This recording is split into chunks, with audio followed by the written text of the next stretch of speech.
Hola, muy buenas tardes. Soy Israel Lara, investigador del Centro INA Querétaro, y a nombre del Instituto Nacional de Antropología e Historia, les damos la bienvenida a esta tercera conferencia del ciclo llamado Patrimonio y Sociedad, Investigaciones Recientes sobre el Patrimonio Cultural de Querétaro, que forma parte de las actividades que estaremos realizando durante los próximos meses y que tienen el objetivo de celebrar con ustedes el 24º aniversario de la presencia institucional en el estado de Querétaro.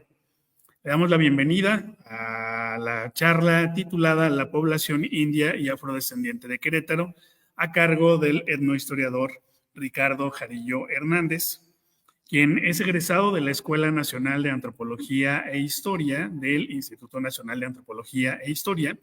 Es profesor investigador de tiempo completo del Centro INA aquí en la Delegación Querétaro. Sus investigaciones se han desarrollado desde la historia demográfica y la vida cotidiana, y entre sus publicaciones se encuentran diversos artículos como el de la población india de San Juan del Río en la época virreinal, los mulatos en Querétaro en el siglo XVIII, y así como un esbozo demográfico a partir de un padrón parroquial. Además, otras publicaciones como Sociedad y Acontecer Cotidiano en Querétaro entre 1870 y 1875 y El Entorno Cotidiano en la Ciudad de Querétaro de 1913 a 1917, además de un libro que pronto estaremos presentando también en estas instalaciones. Pues bienvenido, Ricardo, es toda tuya el auditorio. Gracias, maestro Israel Lara. Bueno, pues primeramente, buena tarde a las personas que nos acompañan, en principio aquí de manera presencial. Muchas gracias por estar aquí con nosotros, les agradecemos. Su presencia es muy importante precisamente para que cumplamos nuestro propósito de sociabilizar el conocimiento. Entonces, gracias por acompañarnos aquí en el auditorio del Museo Regional de Querétaro. A su vez, también agradezco a quienes nos acompañan vía internet a través de la página de Facebook del Centro INA Querétaro y a el resto de las personas que con posterioridad vuelvan a ver esta charla con las ventajas de los archivos electrónicos. Bien, como bien dijo el maestro Israel Lara, este es el título de la presentación y pues bueno, primeramente me voy a dar a tomar unos breves minutos para hacer una reflexión en torno precisamente a los 40 años del Centro INA Querétaro. Y voy a tomar como marco esta publicación que se llama Enfoques desde Tierra Adentro, 85 años del INA, pero que se refiere particularmente a los centros INA. Está disponible a través de el repositorio institucional del Instituto Nacional de Antropología e Historia. Pueden ustedes tener acceso a este material. Particularmente en el último apartado que se llama El futuro de los centros INA, se enuncian 8 puntos que es necesario atender dentro de los quehaceres del instituto. Y voy a hacer énfasis en el punto 2 y en el último. En el punto 2 mencionan que uno de los retos que tienen los centros INA es precisamente vincular la política institucional con las políticas culturales y de desarrollo sostenible. Cito una parte importante que tiene que ver con el tema de esta charla, que es edificar un mundo democrático que dé cabida a construir saberes que recuperen y atiendan el legado ancestral de las comunidades y pueblos indígenas. Yo aquí podría sumar que también aparte de las comunidades afrodescendientes y todavía más, incluso de otros sectores sociales que han formado parte de la edificación del país, como puede ser la población asiática. En el punto 8 mencionan fortalecer la transversalidad y la gestión interinstitucional. Cito, es necesario renovar el impulso de la cooperación y colaboración de los gobiernos estatales, los ayuntamientos, la iniciativa privada e instituciones académicas y asociaciones civiles en las tareas sustantivas que se llevan en los estados. Este es un punto muy importante y reitero que ya aparece en la publicación mencionada y que parte precisamente de un ejercicio de reflexión de los centros SINA.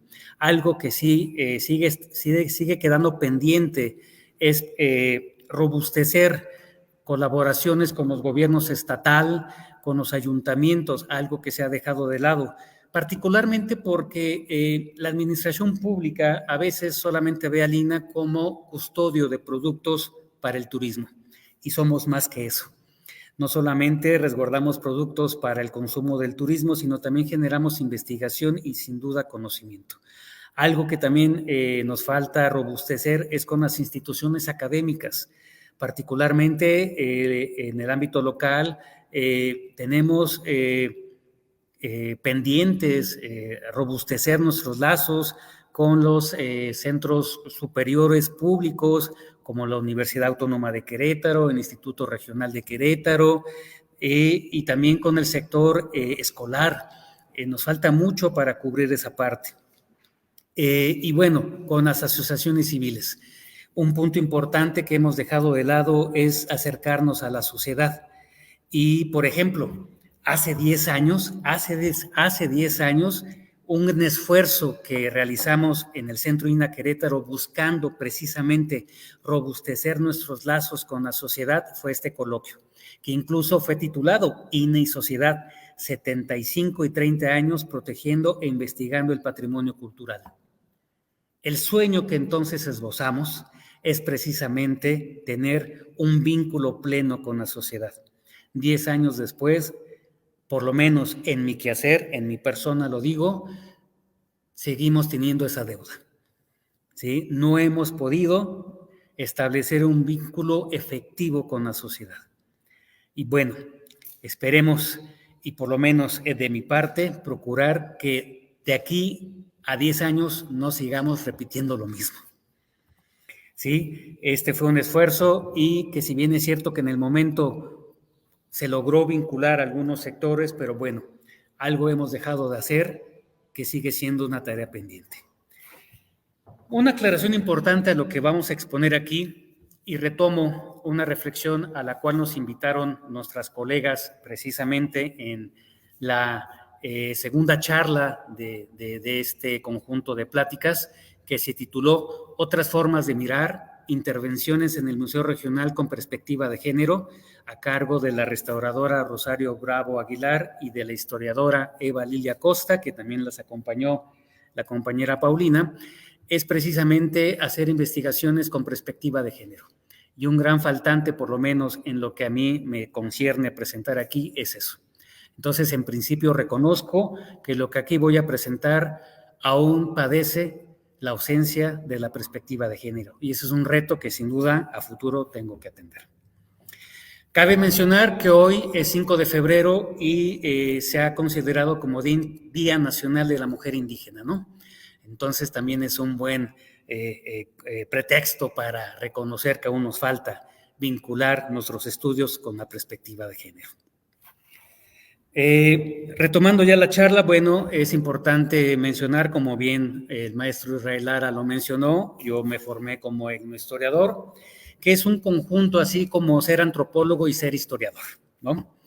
Entonces, en esa medida, desde el título, no me interesa la historia propiamente de los grandes hombres, de las grandes instituciones, sino de la historia de los otros, de los grupos subalternos, y en este caso de los indios y de la población afrodescendiente. En esa medida, pues bueno, hacemos todo un ejercicio de técnicas de investigación, consultas de archivo, hay una lectura de los testimonios, pero parte de este método implica tener en cuenta varias cosas. Uno de ello, de que los procesos históricos sociales no son lineales. Nos enseñan con fines de la educación básica que pareciera ser que para el caso de México la historia es lineal. Pasamos desde etapas de la época prehispánica a la colonia y a la independencia como si fueran unas escaleras y pues de alguna forma no es así. Si tomamos como referencia el periodo de la colonia, que en términos de fechas nos dicen que se da un 13 de agosto del año 21 del siglo XVI y termina casi 300 años después, un 27 de septiembre del año 821, pues este periodo se vivió de diferentes momentos, de diferentes formas en el Valle de México, en la región norte y en la península de Yucatán. También hay que considerar que los fenómenos sociales históricos no son unicausales, no corresponden a una sola causa, sino que es toda una red compleja de elementos que influyen en los procesos históricos. Otro punto importante que también hay que reflexionar es que la historia se construye a partir de diversos testimonios, de diversas participaciones. Esta es una imagen de un mural que está en el Museo Nacional de Historia de Juan O'Gorman, elaborado en la década de los 60 del siglo XX. Y bueno, este mural a mí me sirve para reflexionar que los testimonios pues vienen de varios sectores sociales. Hay testimonios desde la oligarquía, testimonios desde la iglesia, desde los funcionarios y desde los militares, que son los testimonios más conocidos y más usados para la historia. Pero hay un gran pendiente, nos falta conocer, rescatar, revalorar y sobre todo difundir los testimonios de los indios y de los afrodescendientes en este caso. Testimonios poco conocidos y que precisamente lo que aquí presentamos es un esfuerzo para ello.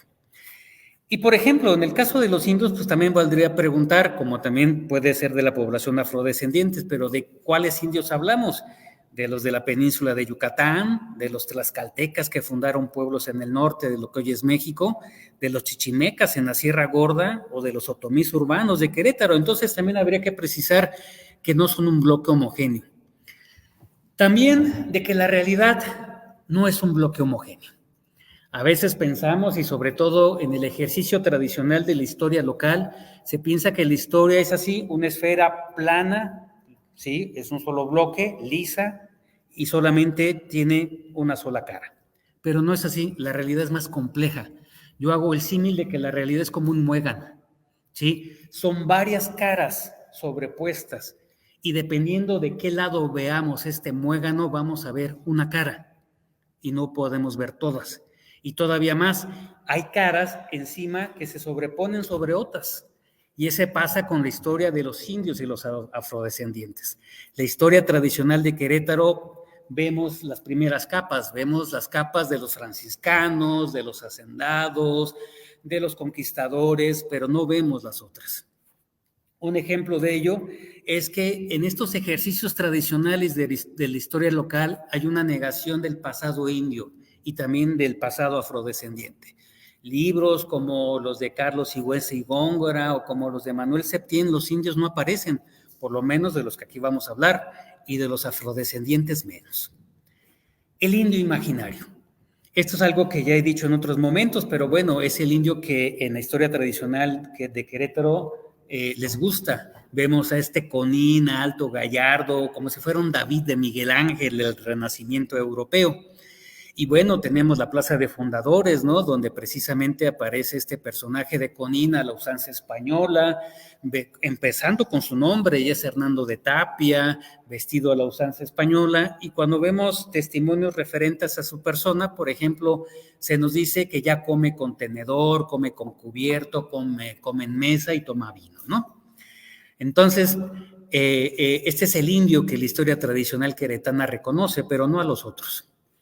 Hablando de la población afrodescendiente, un gran reto es precisamente rebasar los estereotipos y los prejuicios. Esto no es nuevo en el INA. En el INA ya desde hace años se han hecho ejercicios en torno a estas reflexiones. Y pues bueno, aquí por ejemplo vemos esta tarjeta de la lotería muy conocida, donde el negrito es un personaje cómico del cual precisamente podemos hacer mofa. Y de hecho precisamente el reto es rebasar estos estereotipos y prejuicios, ¿no? En el 19, por ejemplo, en la reforma constitucional ya se estableció, y cito, esta constitución reconoce a los pueblos y comunidades afromexicanas, cualquiera que sea su autodenominación, como parte de la composición pluricultural de la nación, tendrán en lo conducente los derechos señalados en los apartados anteriores del presente artículo, en los términos que establezcan las leyes, a fin de garantizar su libre determinación, autonomía, desarrollo e inclusión social. en el 19. Apenas en el 19 se elevó a derecho constitucional a la población afromexicana. Y bueno, se han hecho ya encuentros académicos en torno al tema, ¿no? Pero sigue estando vigente este título y se aplica muy bien para Querétaro, ¿no? Es un texto que escribieron las compañeras María Elena Velázquez y Gabriela Iturralde, Afrodescendientes en México, una historia de silencio y discriminación. Y eso sigue estando presente en Querétaro. Bueno, y evidentemente hay otros deudas sociales contemporáneas con la población afrodescendiente. Entonces, para Querétaro podemos decir que no solamente hay una desindianización, utilizando el término que propuso Guillermo Bonfil hace algunas décadas, sino que también hay una desafrodescendización. No solamente se desconoce a los indios, sino también a la población afrodescendiente. Y entonces se considera que en el caso de Querétaro, ¿sí?, a las 23 horas, 59 minutos, 59 segundos, esta era la realidad, ¿no? La batalla del Cerro del Sangremal, un 25 de julio del año 31 o 35, el que ustedes gusten. Y al siguiente segundo después, el 26 de julio, ¿sí?, ya era toda la muy noble y leal ciudad de Santiago de Querétaro. Lo acabamos de ver, ¿sí? En el mes de julio se festejó el aniversario de la ciudad, cuando en realidad no se funda ninguna ciudad. Lo que se establece es un pueblo de indios. Entonces, ¿por qué una historia de indios y afrodescendientes? ¿Por qué hablar de estos grupos subalternos? Pues bueno, en principio es un ejercicio revisionista, buscando integrar a sectores que no habían sido considerados en el devenir histórico de la entidad. En contraparte a estos títulos que ya hemos comentado, donde se le da a Querétaro una característica de una población totalmente hispana y criolla. Y también, como lo apuntábamos muy al principio, pues bueno, precisamente para democratizar la memoria del pasado. Esto no es nuevo. Una colega de la UAC, ya retirada, Alejandra Medina, desde 1989 con esta publicación hablaba de que no era ciudad, era pueblo de indios. Le siguieron otras propuestas. Con esto quiero decir que lo que aquí voy a exponer no es parte de un ejercicio de varias colaboraciones de colegas que también han abordado el tema. Lourdes Omano hablaba, ¿sí?, del pueblo de indios de Querétaro. Juan Ricardo Jiménez habla de la República de Indios en Querétaro. Ignacio Urcola Permisán habla precisamente de la posesión y límites del pueblo de Querétaro. Otro libro de Juan Ricardo, del pueblo de Querétaro, ¿sí? Entonces, hay varios autores que precisamente abordan el pasado de esta entidad, no como una ciudad criolla, sino como un pueblo de indios. Y está esta maestría, este título de una tesis de maestría por parte de la hoy maestra María Cristina Quintanar, donde precisamente antepone que el antecedente del siglo XVI de lo que hoy es la capital es una intervención entre pames, otomís y españoles, ¿no? De los afrodescendientes también hay estudios previos, desde estas primeras compilaciones de Luz Amelia y de Oliva Solís sobre esclavos negros y mulatos, una tesis inédita de Juan José Lara Obando de la UNAM, ¿sí?, la población de origen africano en el Querétaro en el siglo XVI, un artículo de Patricia Pérez, colega de la UAC, la tesis de la misma autora, y recientemente un libro de una colega de Ciencias Políticas de la UAC, Amanda Hernández, sobre la esclavitud femenina. Entonces, solamente había 5 títulos que hablaban sobre la población afrodescendiente. A estos ejercicios previos yo he procurado contribuir. En 2020 se publicó un artículo de mi autoría, ¿sí?, Mulatos en Querétaro en el siglo XVIII, y precisamente en un libro que también aquí se va a presentar en estos espacios, Población Nativa y Afrodescendiente en Querétaro, y que precisamente es parte de lo que aquí venimos a platicar con ustedes. Entonces, es mostrar algunos aspectos generales de los ámbitos de residencia y dinámica poblacional de estos sectores sociales. ¿Dónde están los testimonios? Pues bueno, Juan Ricardo Jiménez se preguntaba que dónde estaban los testimonios de los indios y de los afrodescendientes. Pues sí los hay. El chiste es que no pasaron a la posteridad como los testimonios de un conín, como los testimonios de los encomenderos, como los testimonios de los comerciantes, de los militares. Ahora, cuando hablamos de Querétaro, pues habría que precisar de qué Querétaro estamos hablando para el periodo novohispano. tomando en cuenta esta propuesta de Peter Gerhard, pues bueno, estamos hablando del Corregimiento de Letras de Querétaro y que el estado actual de Querétaro se conformó por este Corregimiento de Letras y la Alcaldía Mayor. El Corregimiento de Letras de Querétaro estaba formado por estos pueblos a partir de este informe del corregidor en el siglo XVIII, ¿sí? Pero la Alcaldía Mayor de Querétaro no la voy a abordar en este momento, pero sí es advertir que también tenemos un gran pendiente con los pueblos indios serranos. La historia de la Sierra Gorda solamente se limita generalmente a las misiones, cuando no es así. Y lamentablemente también solamente se limita a la historia de este personaje. Y bueno, todavía a fines del siglo pasado, pues vemos esta clase de monumentos que todavía siguen vigentes, ¿no? En el bicentenario de la muerte del heroico misionero mallorquino Junípero Serra, forjador de la grandeza espiritual, cultural y material de la Sierra Gorda. Bueno,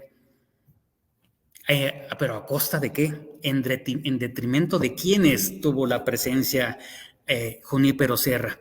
Sí, y todavía están estos monumentos ahí en la Sierra Gorda. Desde una perspectiva etnohistórica, estas edificaciones lo que muestran es trabajo forzado, extracción de materias primas, ¿sí? Y la negación de las realidades previas.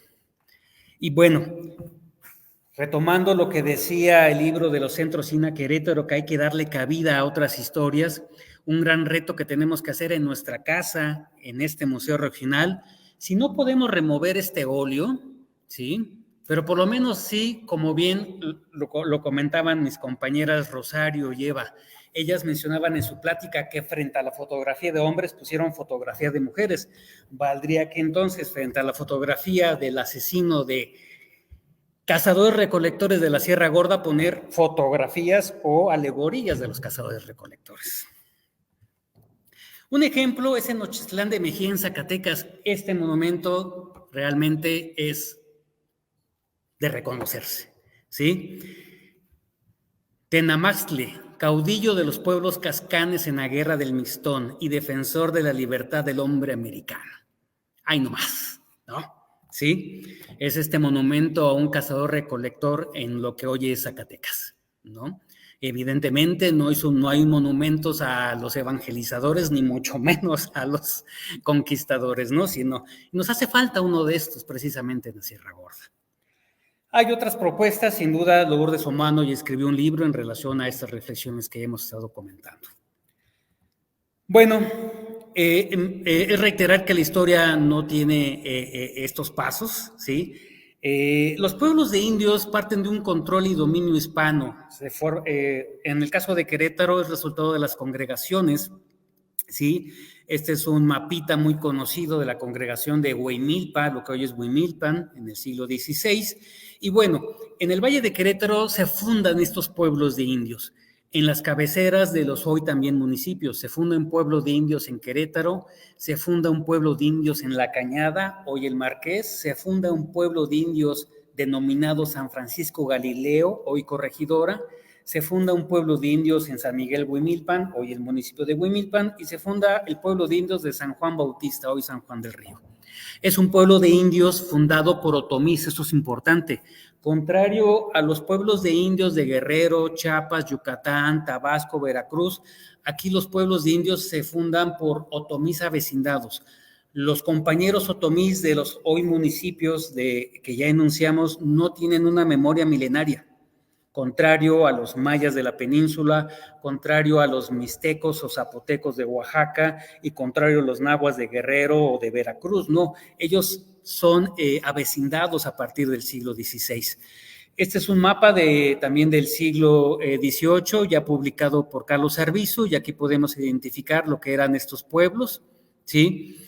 Estos pueblos, como lo pudimos observar aquí, se fundan en parte para cubrir lo que los hispanos llamaron camino de tierra adentro. Cabe mencionar que aquí los estudios arqueológicos ya han demostrado que lo que hacen los hispanos es apropiarse de caminos que venían desde la época prehispánica, ¿no?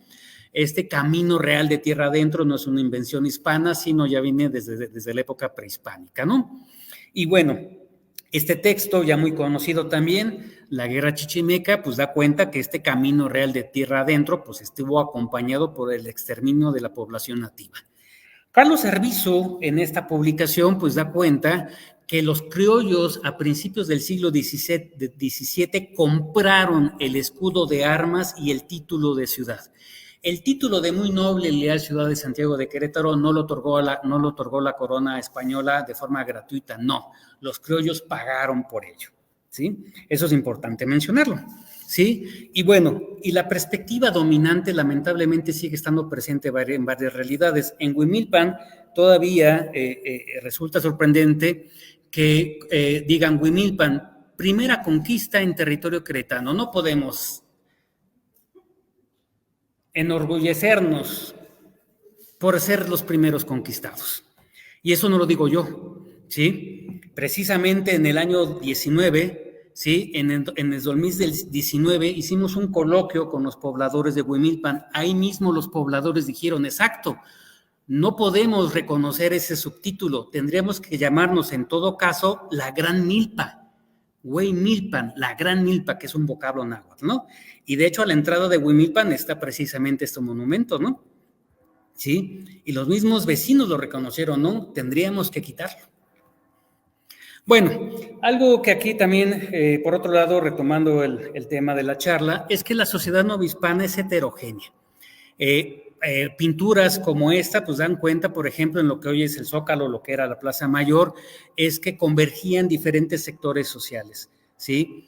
Si bien es que podríamos decir que juntos, pero no revueltos, pero lo que es importante resaltar en esta clase de pinturas es que la sociedad novohispana, y también ya muy entrado el siglo XIX, pues era una sociedad heterogénea, ¿sí? Todavía en litografías del siglo XIX nos dan cuenta de esta heterogeneidad y estas calles vivas, contrario a lo que vemos en las litografías queretanas, ¿no?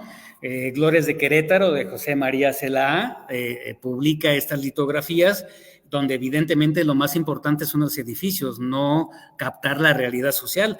La sociedad casi no aparece.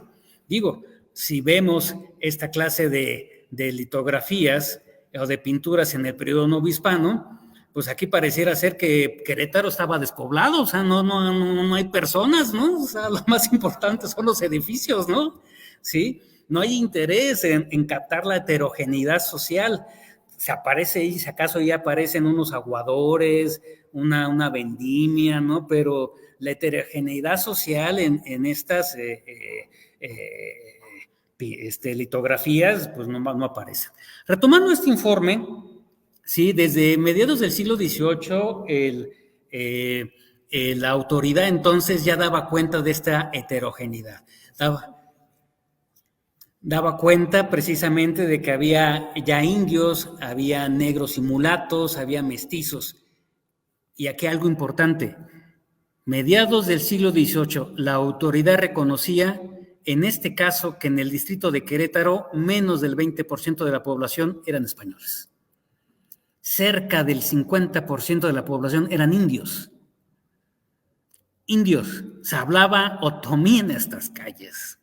¿Sí? Se vendían otomís, se practicaba el otomí, se bailaban, o sea, esto es importante y es algo que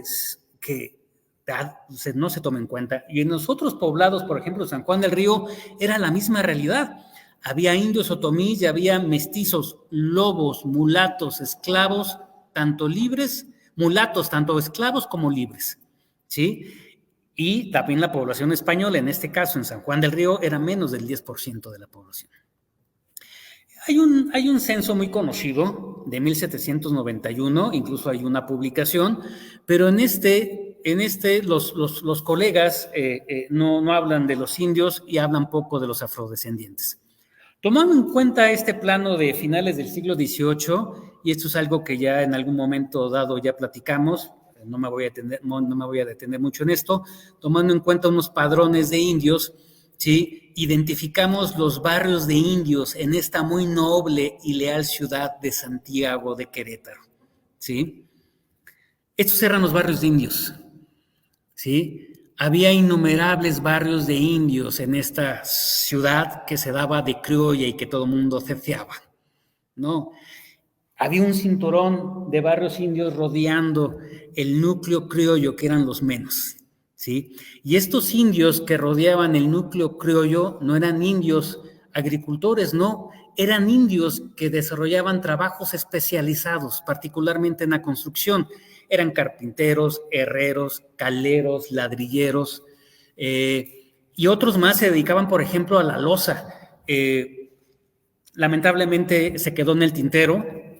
Nuestro compañero arqueólogo Daniel Valencia, ya fallecido, hizo trabajos en Santa Rosa de Viterbo, donde encontró que precisamente había un taller de loza. Y vecino a Santa Rosa de Viterbo estaba el barrio del Espíritu Santo, de indios. Y muy probablemente estos indios eran loceros, ¿sí? Entonces, es también lo interesante, ¿no? Luego tomamos en cuenta otros padrones. Está el padrón de San Pedro de la Cañada, también de fines del siglo XVIII, el padrón de San Francisco Galileo, también de fines del siglo XVIII. Y en este caso particular es donde encontramos a los mulatos. En la ciudad había mulatos, pero también una tarea a la cual yo he procurado dedicarme es salir de la ciudad de Querétaro. Ya mucho se ha escrito de la ciudad de Querétaro y tenemos un gran pendiente con los municipios vecinos.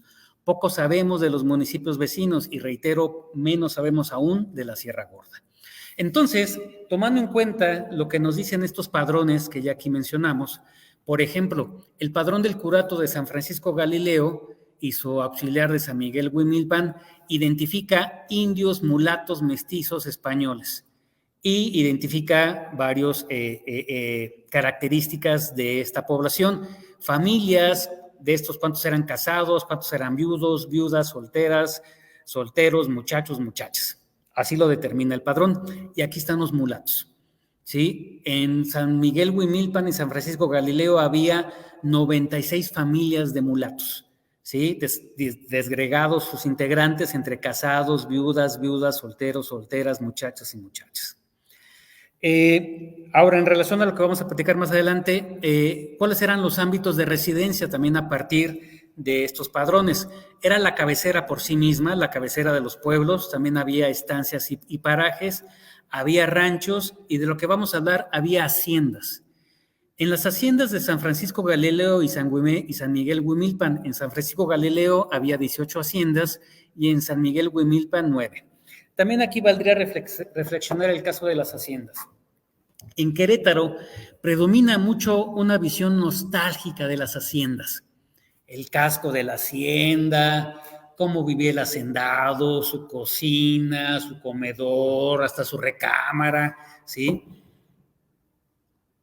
Pero ¿a costa de quiénes? ¿A costa de quiénes se construyó esa hacienda? ¿A costa de quiénes esa hacienda producía? No se habla de la fuerza de trabajo que contribuyó a formar esas haciendas. Y en las versiones nostálgicas no aparecen los indios y mucho menos los mulatos que dieron vida a estas haciendas. Utilizando un planito de ya muy entrado del siglo XIX, pero lo utilicé porque aquí aparecen las haciendas. En amarillo son las haciendas que yo todavía identifico en los padrones, en el caso de San Pedro de la Cañada. En el color morado son las haciendas que yo todavía identifico para el caso de San Juan del Río, y en el otro color son las haciendas de las que vamos aquí a hablar, que yo identifico para San Miguel Huimilpan y San Francisco Galileo. Y entonces, por ejemplo, en el caso ya de las haciendas, dice, población de algunas haciendas y sitios de labor en la jurisdicción de San Francisco Galileo. Estas son todas las haciendas en San Francisco Galileo, según este padrón, El Batán, Castillo, Comunidad, Cueva de Bravo, etcétera, ¿no? Y vemos la población india y afrodescendiente que participaba en estas haciendas. Vemos que, por ejemplo, la hacienda del Batán era la que detentaba mayor fuerza de trabajo, tanto de indios como de mulatos. Varias haciendas no tenían fuerza de trabajo mulata, pero sí las más era de fuerza de trabajo india. Y entonces encontramos 94 mulatos en la hacienda del Batán, que se sumaban a los 449 indios, ¿sí? Hoy en día, no, la hacienda del Batán es propiedad privada, difícilmente se puede acceder a ella, sí, pero bueno, esta fotografía es de la hacienda de la Cueva, sí, que hoy viene siendo un edificio público. La hacienda de la Cueva se puede acceder en tanto que es un edificio público.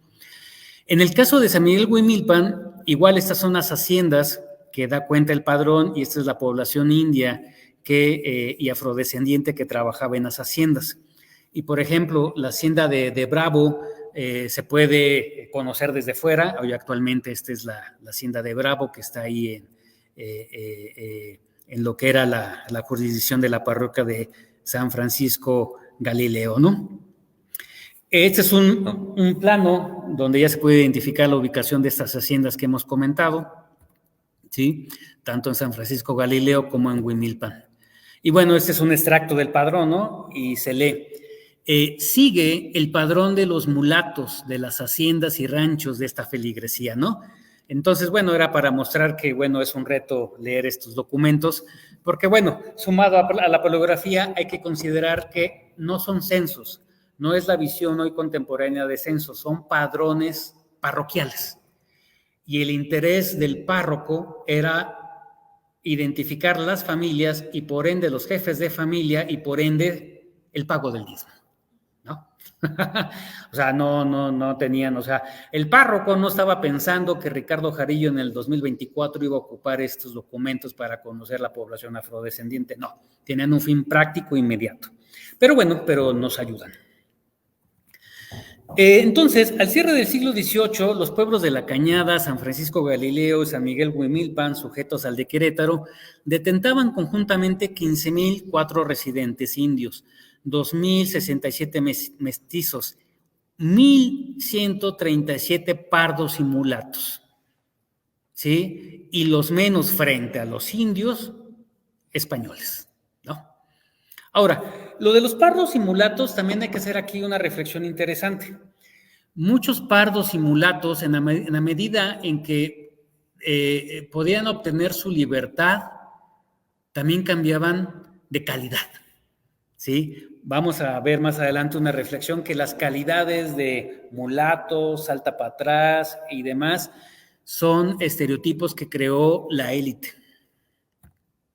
Y bueno, hoy en día la parroquia de San Francisco Galileo nos da cuenta precisamente, entre otras reflexiones, ¿sí? Si recordamos el número de indios, pues precisamente de la fuerza de trabajo disponible. O sea, levantar, si ustedes conocen la parroquia de no el santuario de la Virgen del Pueblito, la parroquia de San Francisco Galileo, es un edificio muy grande. Es lo que detenta la fuerza de trabajo disponible, ¿sí? Sí, o sea, es un edificio muy grande. Hoy actualmente ya perdió sus bardas atriales, sí, pero es interesante todavía ver la cruz atrial, ¿no?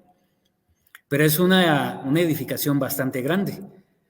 En San Pedro de la Cañada ocurre lo mismo, ¿sí? Es de menor tamaño que de San Francisco Galileo, pero también detenta una estructura bastante grande. Y bueno, esta fotografía no es reciente, posiblemente aquí ya hay un edificio de departamentos, pero bueno, con la especulación inmobiliaria, pero era interesante que todavía hace unos años se podía apreciar el paisaje de la Cañada.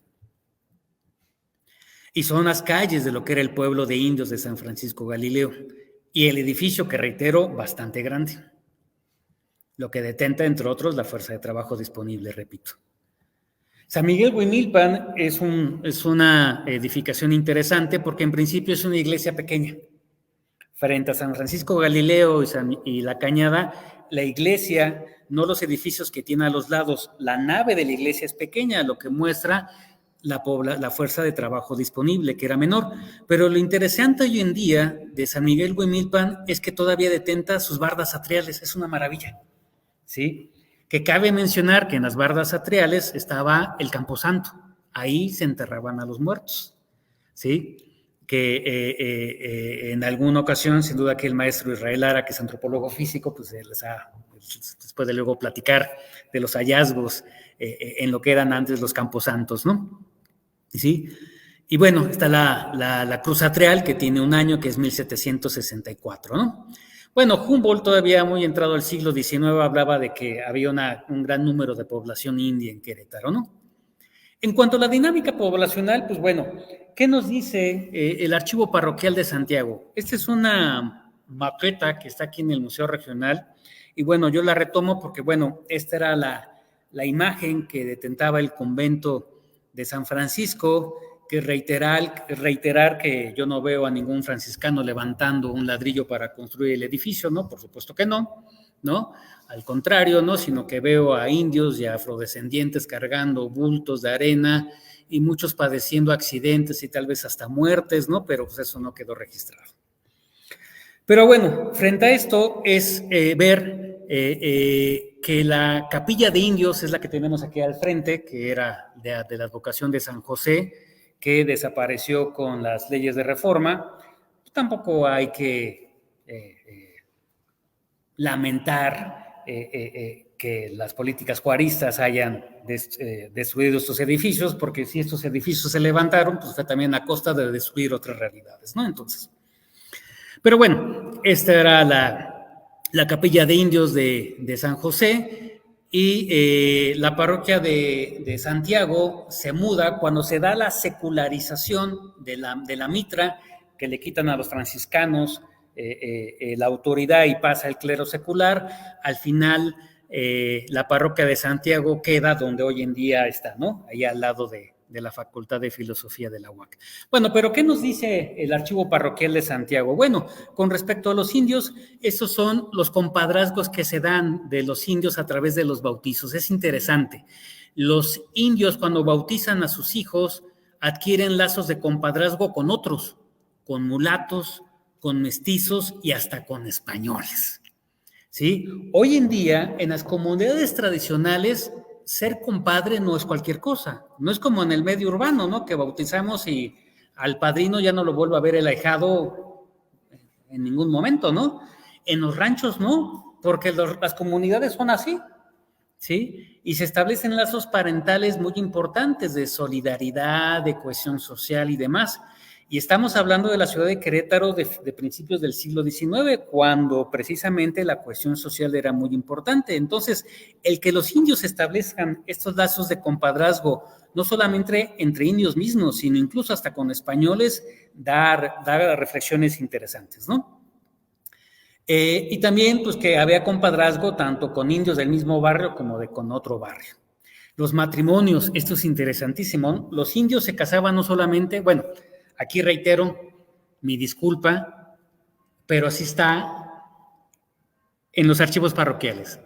Se habla de matrimonio de indios, no de indias. Claro, tenemos que corregir eso, ¿no?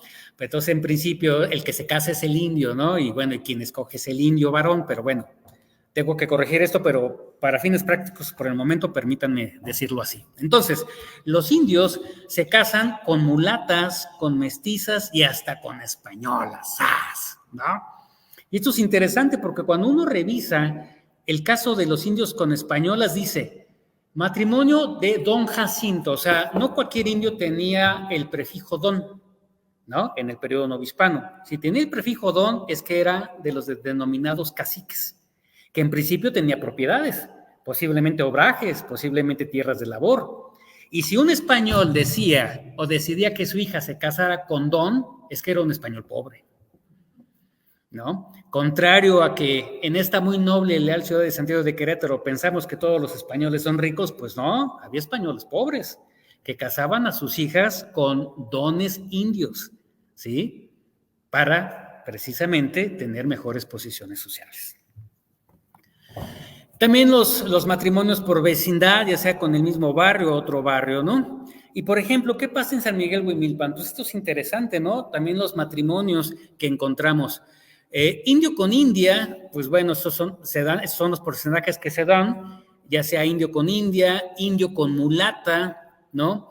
Pero acá aparecen los mulatos, ¿no? Se casaban los mulatos con indias y el mayor número de matrimonios de mulatos eran con mestizas, ¿no? Pero también se casaban mulatos con españolas. Eso también es interesante, por lo que posiblemente era un mulato libre.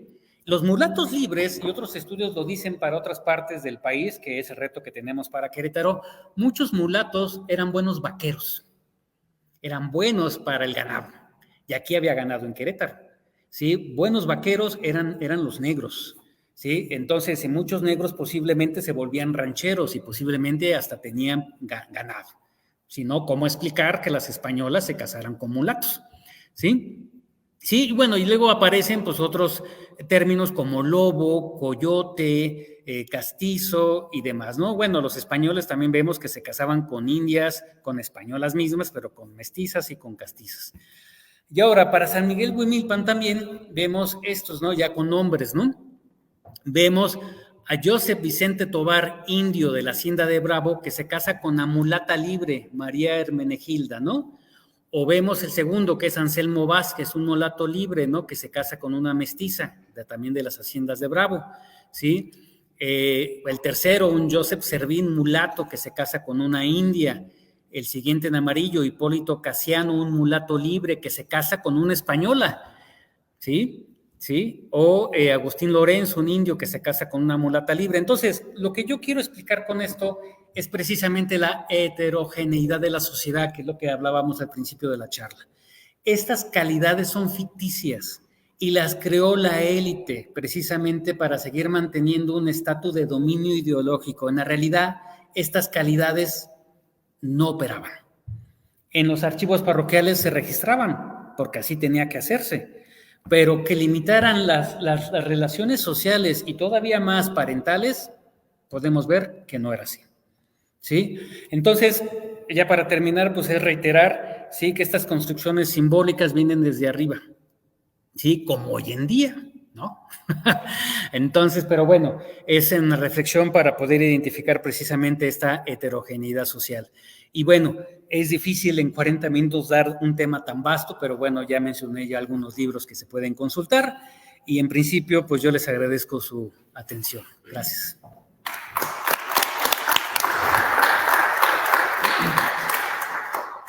Es inicio, ¿verdad?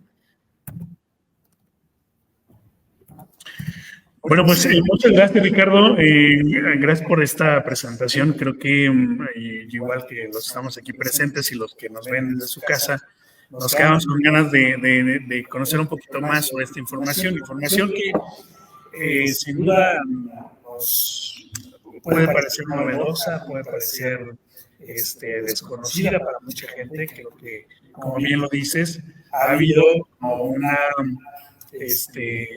históricamente se ha borrado la historia de la gente que está detrás de la ciudad de Querétaro, ¿no? De aquellos que construyeron cargando piedra sobre piedra, de aquellos que estuvieron forjando hierro para hacer toda esta energía que caracteriza el día de hoy a Querétaro. Entonces me parece que es un trabajo muy interesante,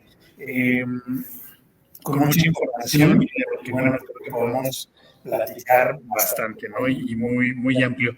Me va a permitir recordarle a la gente que nos ve vía Facebook que pueden hacernos sus comentarios, sus preguntas a través del chat de esta transmisión.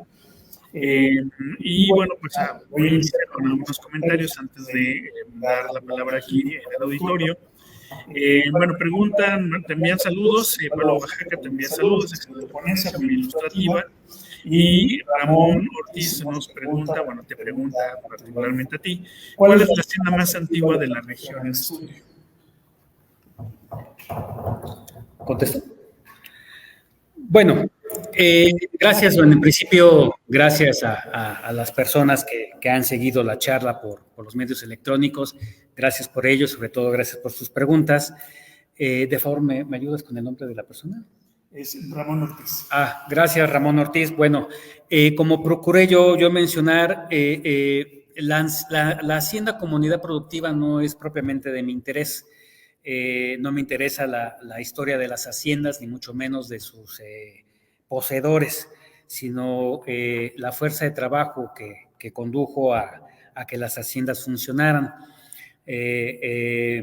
Sin embargo, te puedo sugerir, hay un libro muy interesante de Juan Ricardo Jiménez que se llama El origen de la propiedad privada en Querétaro, Mercedes Reales, y él hace un estudio muy minucioso precisamente de las primeras concesiones que otorga la corona a particulares, entre otros precisamente para tierras de labor, que son los orígenes de las haciendas. Ese es uno, y sin duda está el texto de Marta Eugenia García Ugarte, Hacienda y Hacendados, si no me equivoco el título, que también particularmente habla sobre las haciendas. Reitero, gracias por tu pregunta. Pero bueno, yo vuelvo a insistir que las haciendas comunidad productiva no es propiamente el interés de mi estudio, pero reitero, gracias por la pregunta. Gracias, Ricardo. Pregunta Pablo Oaxaca, ¿en dónde se concentraba mayormente la población afrodescendiente? La población. Sí, bueno, aquí como lo pudimos apreciar, primeramente se concentraba en donde los necesitaban, y en donde los necesitaban como fuerza de trabajo era en las haciendas. En la ciudad de Querétaro, en el libro que mencioné, que ya hay un estudio previo del padrón de 1791, sí se da cuenta de que había negros en la ciudad de Querétaro, pero varios de ellos eran esclavos. Por ejemplo, este sacerdote que reconocen mucho porque defendió a la élite local para que Querétaro fuera estado en el Congreso Constituyente, que si aquí alguien me recuerda su nombre, que fue el párroco de Santa Ana, Félix Osores, muchas gracias, maestra Eva, tenía esclavos, ¿no? Tenía esclavos, entonces varios afrodescendientes en la ciudad, que eran los menos, eran esclavos, pero regresando a la pregunta, se concentraban en lo que hemos avanzado en el estudio en las haciendas. Y si seguimos rastreando en el resto de las haciendas de lo que hoy es Querétaro, y particularmente en la Sierra Gorda, pues también ahí los vamos a encontrar. Gracias, Ricardo. Aquí en el auditorio, ¿alguien que desee hacer alguna pregunta? Bueno, empezamos acá con...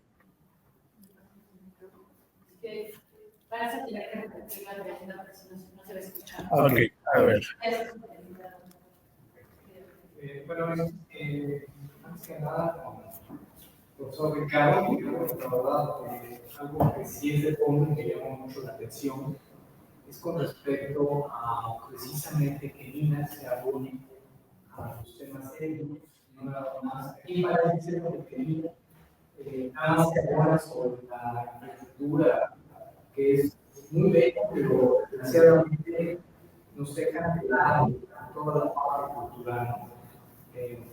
Por ello creo que fuimos de alguna manera un cerrador excepcional para ser inscritos como patrimonio cultural de la humanidad, basado en la tasa urbana, proviene de dos conjuntos, y parece ser que lo único reconocido es lo que no es la genialidad.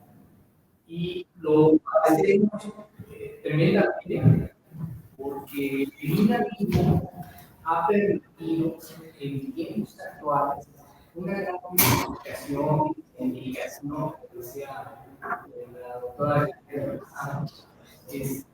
con respecto a que las ciudades permiten su identidad, ¿sí? Y desgraciadamente cada vez nos quitan más. El barrio Santiago, no sé cómo les permitieron a ese adefesio ponerle ese nombre que está en un lugar, en una zona de amortiguamiento catalogada. No sé cómo el INA les permitió eso. Ahí sí nos están quedando de ver. Yo tuve por ahí una mención respecto a la maestra Rosa, nos espera, porque nos estaba mostrando la necesidad de una parte de alguna zona cultural que hace mucho para en el área de barrio estatal, el barrio de Santa Rosa del Tero. Entonces, lo quitaron de forma cultural, o sea, la Secretaría de Cultura no hizo nada, el INE no hizo nada, y hoy en día la Secretaría de Semaforización, de Comunidad, cosas bien famosas. Esas son las cosas que no era bien de desconocer lo que era en su origen, sino desconocer lo que es la actualidad. Todavía los barrios unidos. Y parece ser que incluso no fueron tomados en cuenta en el plan de gestión que se había mencionado y el cual somos referentes de toda Latinoamérica, por el cual fuimos nombrados como patrimonio cultural. Ya no quiero ser, pero es como un reclamo y me gustaría mucho, si hay algo que yo pudiera poder seguir, para que esto no se pierda, no se debe perder un barrio, se debe dar mayor presencia, jurisdicción, lo que sea necesario para que no se pierda. Bueno, la pregunta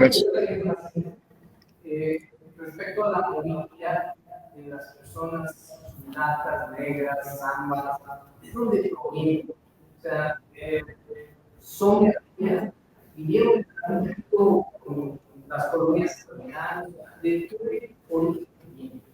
Bien. Para la gente que nos ve en internet, bueno, nos hace una pregunta sobre el origen de la población afrodescendiente en nuestro país. Ricardo, adelante. Sí, gracias. Bueno, muchas gracias, reitero, gracias por estar aquí, gracias por su comentario y su pregunta. Con respecto al primer punto, pues bueno, yo creo que al interior del INAH tenemos una gran chamba los investigadores de tomarle la palabra a estas reflexiones que hicieron, que yo procuré mencionar al principio, de robustecer los lazos con los gobiernos estatales, los ayuntamientos y la iniciativa privada, ¿no? Porque precisamente parte de la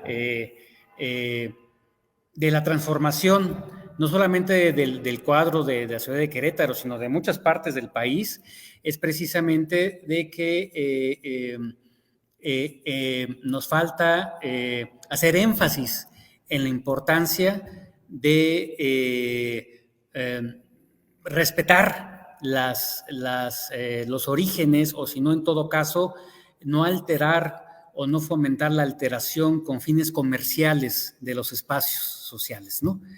Entre los casos que usted, sumado a los casos que usted comentó, pues también se me viene a la mente lo del barrio de San Francisquito, que sus pobladores están apelando para que se les reconozca la afiliación indígena, ¿no?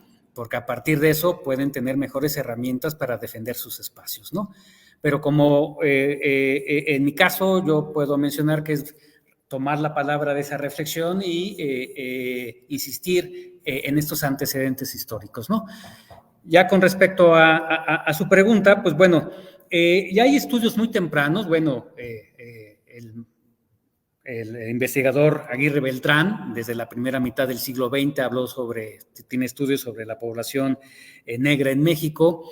Y bueno, en cuanto al origen de la población negra en lo que hoy es México, bueno, pues en principio vino sin duda acompañando a los europeos como fuerza de trabajo esclavizada, y no solamente llegó a lo que hoy es México, llegó a todo el continente de lo que hoy es América, y bueno, y tenemos población afrodescendiente desde lo que hoy es Canadá, pues hasta muy al sur, porque curiosamente estaba yo viendo un artículo que en Argentina, el Vox Populi, y ya me corregirán el dicho, de que dicen los argentinos que los mexicanos descienden de los indios, pero los argentinos de los barcos, ¿no?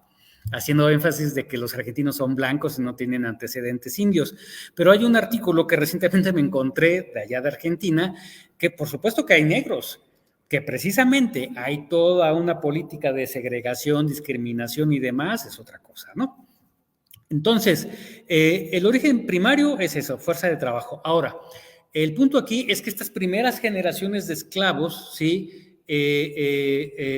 Van dando paso a una segunda generación que nace en lo que hoy es ya el continente americano o lo que hoy es México.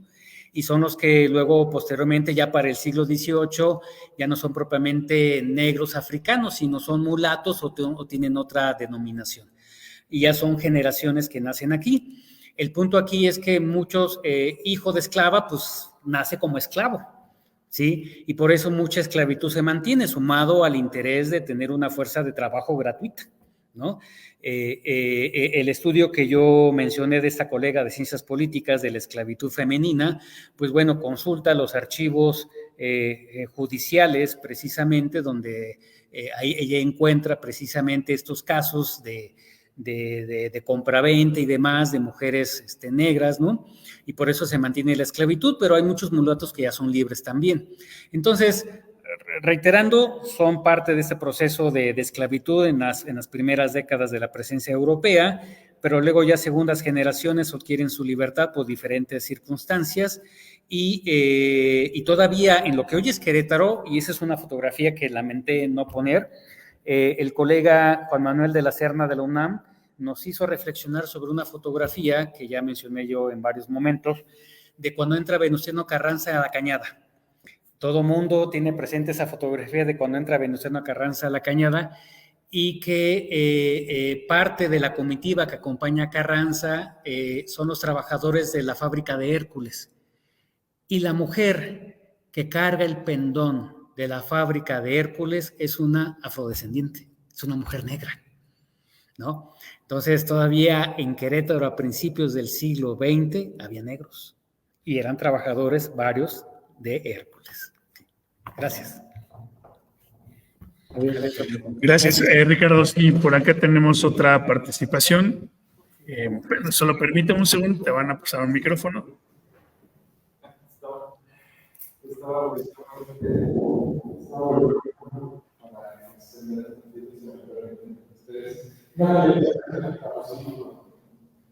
Pero quiero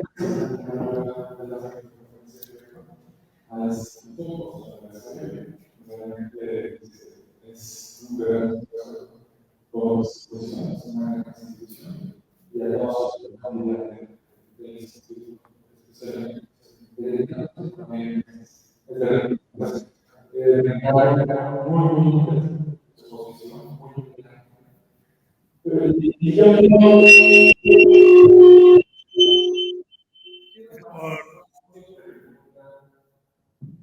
quiero, esa sería como pregunta.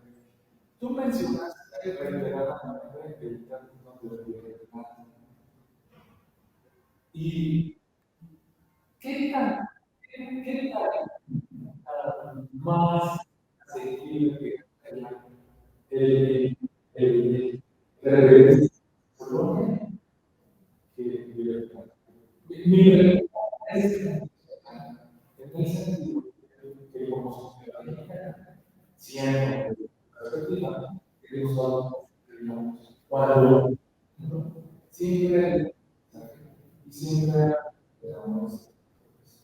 en un poco por citar Luis, dos más tiempo que nosotros tenemos cuando se ve eso. Y se abre y tiene una igual, pero en términos de social, siempre nosotros nos autoflagelamos y siempre estamos subidos en esa relación. ¿Qué hace el término de libertad? Gracias. Bueno, para la gente que nos sigue a través de Facebook, nos comenta aquí uno de los asistentes sobre el término utilizado por el conferencista, que es el de virreinato. Pregunta si sería mucho más adecuado utilizar colonia o por esta carga que tiene que ver con la conquista y con todos los complejos sociales que pudiéramos tener en torno a esto, si sería más adecuado para el virreinato o colonia. Adelante, Ricardo. Sí, gracias. Bueno, pues lo mismo en principio, gracias por estar aquí y gracias por dialogar con nosotros. Sobre el primer punto, también es un punto interesante, reflexión. El caso que comentaba de España, sí, efectivamente. España, antes de ser Estado-nación propiamente, cuando era el reino de Castilla y Aragón y otros más, España tuvo la presencia musulmana, fue invadida, llamémoslo así, por los grupos del norte de África y tomaron la península, ¿no? Y efectivamente por varios años. Y a partir de ello, pues bueno, España, sobre todo la parte que más se conoce, que no quiere decir que sea la única, y seguramente ahorita completo la reflexión, España a partir de ahí construye parte de su historia. Por ejemplo, el Cid Campeador, Ruy Díaz de Vivar, pues es este caballero que combate a los infieles, a los moros, a los musulmanes invasores, ¿no? Y todavía más, hay una visión peyorativa a los musulmanes. Por ejemplo, en esta obra de Saavedra, El Quijote, el término para referirse en su obra, o sea, en la narrativa que hace, para referirse a los musulmanes es galgo. O sea, les llaman perros a los musulmanes, les llaman galgos, ¿no? Porque era una forma de discriminar los hispanos a los musulmanes. O sea, también hay una construcción de ellos discriminatoria a quienes les invadieron. Y de alguna forma eso se reproduce en México. Por ejemplo, en relación a esto de los galgos, en México se acuñó mucho el término para referirse a los niños como los escuincles. Este escuincle. Parte del vocablo náhuatl escuintli, que era el perro, ¿no? Entonces, el término que utilizan los hispanos para referirse a los niños indígenas es escuintli, perro. Y se pasa a la cultura popular mexicana, este escuintle, ¿no? Bueno. Hace muchos años platicaba yo con una colega de España que aquí lo que nos da etnohistoria es lo que acabamos de presentar. Allá la etnohistoria, que no le llaman así, en España, es ver precisamente la presencia musulmana en España, ¿sí? Porque en alguna medida todavía en varios sectores, y estoy hablando de hace 20 años, no sé cómo sea ahorita, nomás hablo de mis recuerdos. Hace 20 años esta colega española hablaba de eso, ¿no? De que los estudios de lo que aquí le llamamos etnohistoria en España era precisamente ver la presencia musulmana, ¿no? Que hay una tendencia a ocultar esta presencia musulmana, cuando mucho del conocimiento, incluso universal, parte de los musulmanes, ¿no? Los números arábigos, mucho la cuestión de la medicina y demás, ¿no? Y ya en relación a la pregunta, pues bueno, precisamente cuando se cumplieron los 200 años de la independencia, en el año 21, ¿sí? Retomando 1821 al 2021, en varios escenarios académicos reflexionaban sobre el punto de la pregunta, ¿colonia o virreinato? Y bueno, de lo que no es un tema que yo haya profundizado, pero retomando las propuestas de colegas, que no recuerdo ahorita sus nombres, y de estos encuentros académicos, decían, bueno, es que le podemos llamar virreinato en términos de que aquí hubo un virrey, y en esa medida fue virrey, fue un virreinato, porque hubo una autoridad con cierta autonomía, con cierta autodeterminación, ¿no? Que sin duda tenía que rendir cuentas a la cabecera, a la corona española, pero tenía capacidad de autonomía. Entonces, en esa medida, era un virreinato. Hay otra posición que en la medida en que lo que hoy es México y otras posiciones europeas de entonces padecieron el extracto de muchas riquezas, tanto minerales como de recursos naturales y demás, pues era una colonia, ¿no? Porque, por ejemplo, parte de esas reflexiones es lo que sucedió en el Valle de México. Hoy en día sería impensable desecar un lago. Hoy, con los criterios contemporáneos, que reconozco que es un juicio anacrónico, sería impensable desecar un lago. Lo que hacen los hispanos a lo largo de su dominio de lo que hoy es México es desecar el Valle de México, desecan el lago, ¿no? Generando cambios ecológicos, climáticos, de flora y fauna graves, ¿no? Pero bueno, ¿cuál es lo correcto? Pues posiblemente desde la perspectiva de estudio y de interés, ¿no?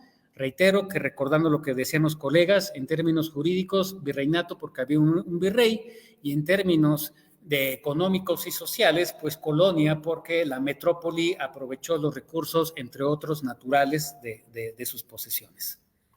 Sería eso, pues. Gracias.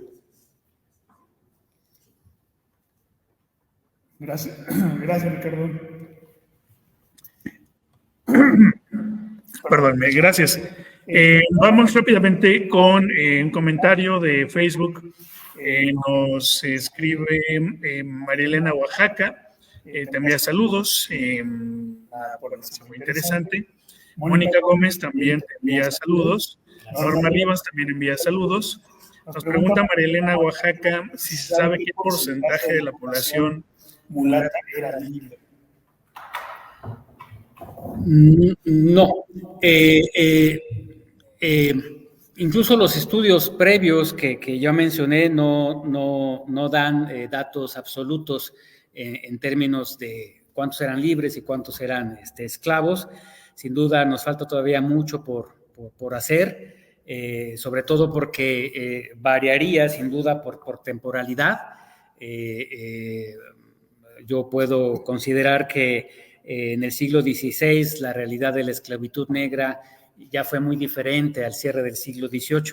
Pareciera ser que ya para el siglo XVIII era ordinario identificar mulatos libres más que en el siglo XVI, pero yo no recuerdo haber visto en los estudios previos que mencioné y tampoco en los datos que yo tengo puedo yo dar una cifra. Perfecto, muchas gracias. Continuamos con otra pregunta aquí al auditorio. Nos preguntan, ¿cómo difundió el INAH el festejo de la Fundación de Querétaro? Bueno, es pregunta para mí, porque bueno, digo, aquí habemos varios que somos partícipes del INAH.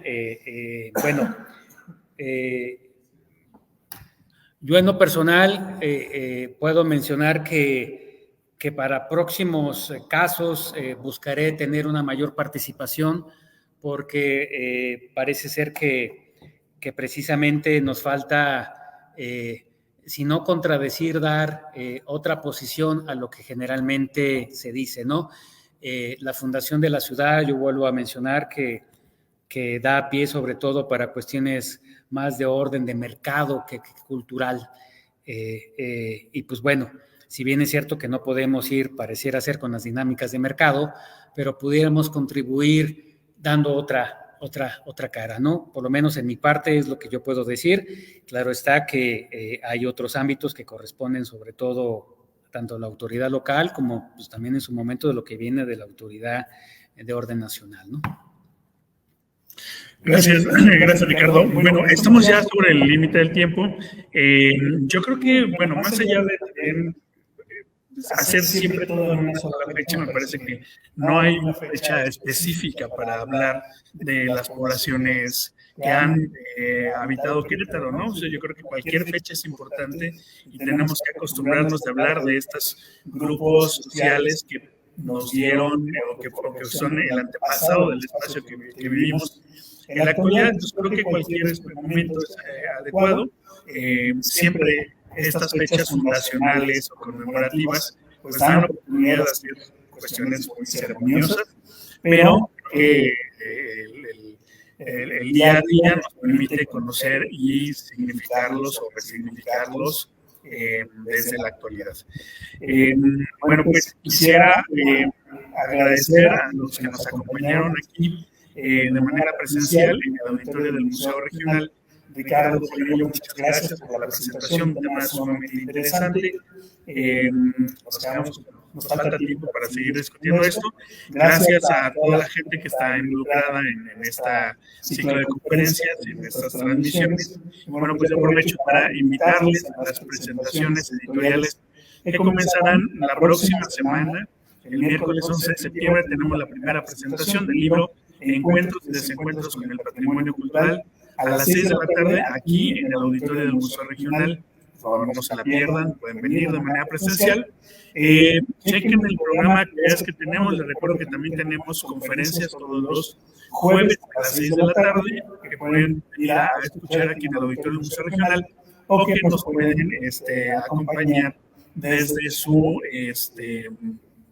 domicilio, desde su oficina, enlazándose a través del Facebook del Centro INAH Querétaro, en donde, bueno, pues aquí estaremos transmitiendo. Una vez más, agradecemos su compañía, nos vemos la próxima semana. Que estén muy bien.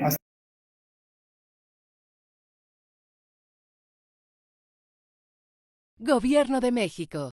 Segundo piso de la Cuarta Transformación.